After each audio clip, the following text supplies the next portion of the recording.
सैलाब ज़देगान के लिए एक नायाब तोहफा पेश करती हूँ। वीडियो मुकम्मल देखिएगा। हज़रत अबू युसर बयान करते हैं कि हुजूर नबी करीम सल्लल्लाहु अलैहि वसल्लम इन 7 कलिमात के साथ दुआ किया करते थे। नंबर 1, ए अल्लाह, मैं तेरी ज़ात के साथ इंतहाई बुढ़ापे से पनाह मांगता हूँ।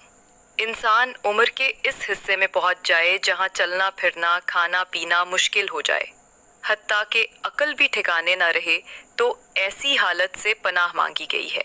नंबर 2, ए अल्लाह, मैं किसी ऊंची जगह से गिरकर हलाक होने से भी तेरी पनाह पकड़ता हूँ। बाज़ औक़ात इंसान किसी पहाड़ की चोटी से या बुलंद इमारत से गिर पड़ता है या किसी दीगर हादसे का शिकार होकर मौत की आगोश में चला जाता है। हुजूर सल्लल्लाहु अलैहि वसल्लम ने इससे भी पनाह मांगी है। नंबर 3, ए अल्लाह, मैं तेरी ज़ात के साथ गम से पनाह मांगता हूँ। कोई गम लाहिक हो जाए तो दिलो दिमाग पर निहायत मनफी असरात पड़ते हैं और इंसान सख्त परेशान हो जाता है। फरमाया, गम आधा बुढ़ापा होता है।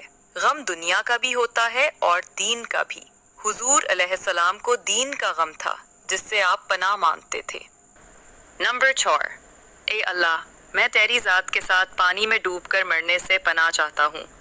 ये भी हादसाती मौत है जिसको पसंद नहीं किया गया, और आग में जलकर मरने से भी पनाह चाहता हूँ। ये भी बड़ी तकलीफ दे मौत है, इससे भी पनाह मांगी गई।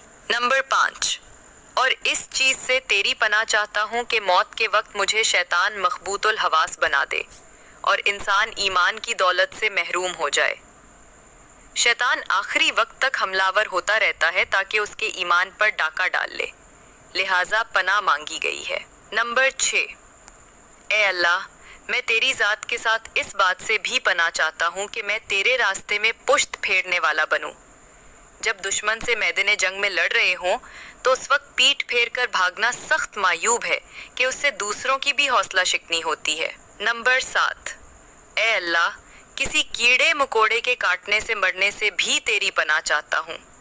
बाज़ औक़ात सांप बिच्छू वगैरह काट जाते हैं जिससे मौत वाक़ई हो जाती है। इस किस्म की अचानक मौत से भी पनाह मांगी। वीडियो के आखिर में दुआ देखें, कैप्चर करें और दुआ मांगें। जब नबी करीम के तरीका को फॉलो करेंगे तो इंशाअल्लाह महफूज रहेंगे।